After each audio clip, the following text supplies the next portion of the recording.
The next thing. What is the next thing? Not what's the next big thing. What is the next thing that I need to do to move me toward what it is that I want, what it is that I want to accomplish today? Sharon Horn-Elstrom here, but you can call me Pajama Grandma. In case we haven't met yet, go and put hashtag pajama in the comments below. So I know it's the first time you're being exposed to the Pajama Grandma in my soft and cozy, most favorite winter time. It's not even winter yet, pajamas, but they are soft and cozy. So today, what's next? The next thing. As I'm planning out my morning and mapping out my morning, I like to, when I'm doing big projects, and I'm working on a big project right now, this Women's Summit, as I transition from my brick and mortar traditional life to the online business life, I have been introduced to the idea of creating a summit for women business owners. And I'm really excited about the project, but it can be a little overwhelming because it's a big project. It's like planning a big event. Think about when you planned your wedding, if you planned your own wedding, or if you had hired a wedding planner. And we could hire a wedding planner. I could hire someone to set up the framework and coach me through doing this Women's Summit. I could totally do that for, I think, $5,000 or $10,000. I could hire somebody to help me through the whole process. But I don't want to do that. And it's not about the money. It's about, I want to learn the process and create my own system and process and strategy for doing this, because I think it's something that I'm going to do in the future as well. I'm going to do it for this women business owners, but I also want to do it then for my business to grow and to supersize my business as a way of bringing more people into my world that can help serve the people that I serve better by bringing other resources and other information and other tools to the table so that they have more than just me to rely on to get their needs met, to grow and supersize their business. So since I know it's a strategy I want to use long term, I am learning the process of doing it. And sometimes it can be a little bit much. I started brainstorming a list of just what I want to do today, and I wasn't following my, okay, what's the one most important thing I need to get done today? And it has nothing to do with my project or this or my list or anything with business at all. It's a personal thing I have to get done today, and I have to figure how do I work that into my interviews and my coaching calls and my schedule, plus then this list of 6 little things that I want to do for this Women's Summit project. And as I start to make lists like this, whenever it gets to be a big list like this, I have to stop and pause and remind myself, I can't possibly do all 7 of these things today. I can't possibly do all 7 of these things right now. So what is the next thing I need to do? What is the thing? And it's easy to set priorities based on what's urgent, what's important, what can I delegate to someone else? And as I go through the list and I ask myself, okay, yep, these things need to get done probably this weekend, not today, not in the next 2 hours, this weekend. What is the next thing I need to do? What is the first most important thing? What things are dependent on one another? I mean, some things I have to do before I can do others. We have to name the business summit before I can invite people to participate in the business summit. We have to, and then these have things to do with other projects as well. But I'm using a challenge that I'm participating in to create the marketing and the sales framework for this particular project. So this list includes things I need to do for that challenge and to ferret out and be more substantial, to create the marketing and sales portion. Because even if you're giving something away for free, you have to sell it to people, because people are trading their time to participate. They're having to take, even if something's free, they have to invest their time and their energy in participating in even a free thing. So if you're giving away something for free, a lot of times it's a harder sell or harder to get people to take advantage and participate in that than if you're actually selling them something. It's a lot. That's fascinating to me too, because it goes against what we intuitively think. It's a lot easier to get a $10,000 coaching student than it is to sell a $997 course. I have no idea why. It's a lot easier to sell a $997 course than a $297 course. It's a lot easier to sell a $297 course than to give away a free lead magnet that has like a lot of the same information in it. Mind-boggling to me. Intuitively, you would think, and everyone's attracted to free, you would think intuitively that everybody would just want to take advantage of free offers. But they don't, because it's free, people think that it's not as valuable. There are so many people, including me, that give away tens of thousands, if not hundreds of thousands of dollars worth of knowledge and information away for free. We do it every single day. If you go to my 30-day Supersize Challenge group page on Facebook, or if you go to my free group on Facebook, Supersize Your Business, I give away literally the entire process of how you supersize your business. Now, that is the same information and pretty much the same process that I take all my high ticket coaching students through. But the different modality, different ways of providing similar information. And I go into a lot more depth and a lot more detail and a lot more one-on-one coaching and a lot more hand-holding, obviously. But the basic information is out there and available.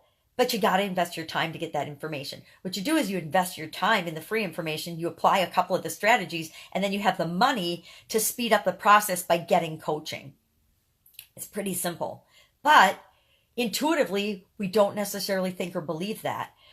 In addition to spending millions of dollars on coaches and training and courses over the decades that I've been doing personal development and learning different business skills and honing my craft and my career and everything, I've also taken advantage of lots and lots of free or inexpensive information. I am an avid reader. I have thousands of books. Books are the introduction to so many amazing things and so many people. If you haven't read Think and Grow Rich, please go get Think and Grow Rich. You can download it on the computer as a free PDF. Read that book. You won't get everything you need to get out of it the first time, but read that book and start to let those thoughts and ideas and principles seep into your inner being and your subconscious and let them work on you. Books are, for $25 to $100, you can get a book on almost any topic.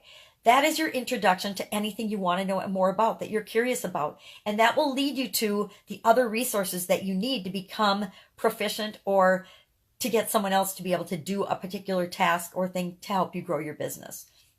So I find the online world absolutely fascinating versus the offline world where everybody in the brick and mortar world is super secretive and super competitive. And in a lot of industries, they won't share their secrets. Online, everything's out there. On the internet today, you can learn and find out how to do almost anything that you want to do in the world.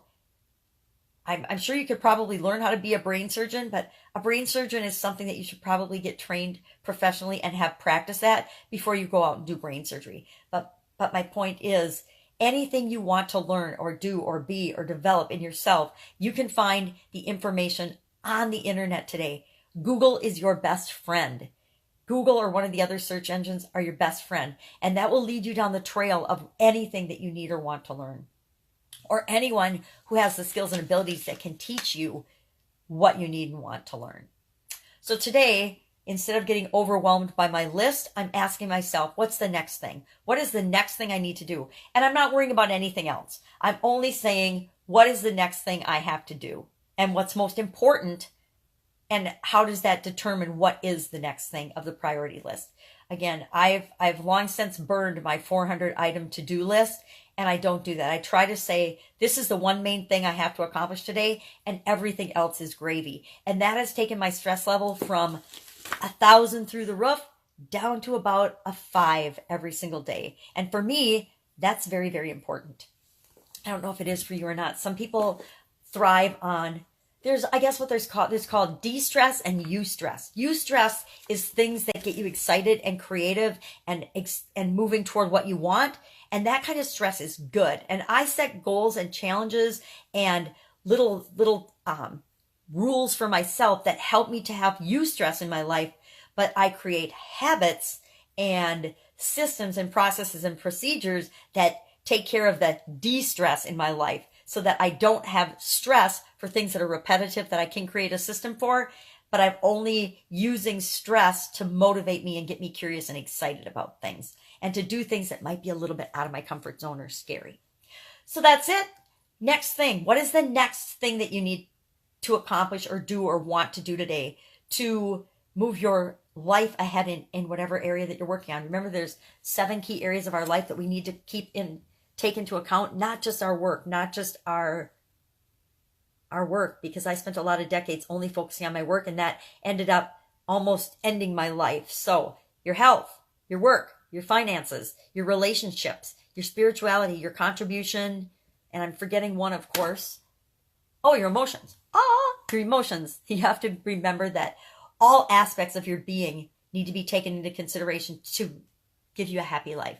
I'm not going to say they have to be balanced because I think balance is BS, but you can't totally ignore any one area of your life and think that it's not going to, at some point, negatively impact your entire life, if not take your life away. I ignored my health for a solid 15 years, might have been longer. I mean, I did the minimum to get by with respect to my health and taking care of myself, and I put myself last, and that resulted in a sudden cardiac arrest because I was working, raising my family and having relationships, and I was focusing really strongly on family work, and that meant I was setting priorities that never involved eating right, exercise, taking care of myself, de-stressing, and all of that culminated in me having a sudden cardiac arrest. Now, there's a whole lot more going on than that, but that just goes to show you, you cannot ignore any one area of your life for very long before it can catch up with you. And that area of your life that you ignore, that has the ability to shut down and impact every other area of your life. So I don't believe in balance, but I do believe in keeping an eye on them all and saying, all right, I haven't done anything to spiritually or personally develop myself in a long time. I need to read a book or whatever it is for you. I haven't been following my morning routine, for example. Then I say, okay, I'll see if I tweak away from my morning routine, for example, I will see the results of that in other areas of my life. I will see it in my relationships. I will see it in my taking care of myself, my health, my physical being. I will see it in my business. I'll have a harder time making decisions and choices and getting things done in a quick and easy way because I've set those morning routines and habits to automatically put me in the state that I need to be in to function in all areas of my life better. And when I slip from my morning routine, I find that I am not functioning on all cylinders in all areas of my life. So that's it. What's your next thing? Come up with your next thing and just do that. Do the best you can. Be present in doing the next thing. And then when you're done with the next thing, guess what? The next thing after that will automatically appear. And it might be a different next thing than you thought your next thing was going to be. And that's okay with it. Go with the flow of and let things flow in your life because it makes things so much more enjoyable and so much easier.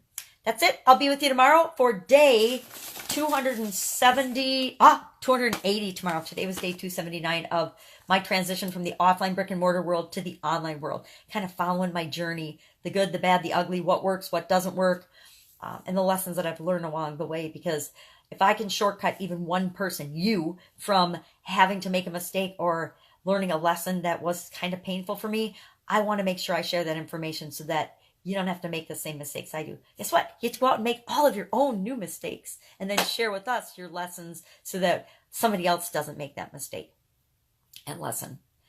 That's it. I will be with you tomorrow. Bye. Pajama Grandma out.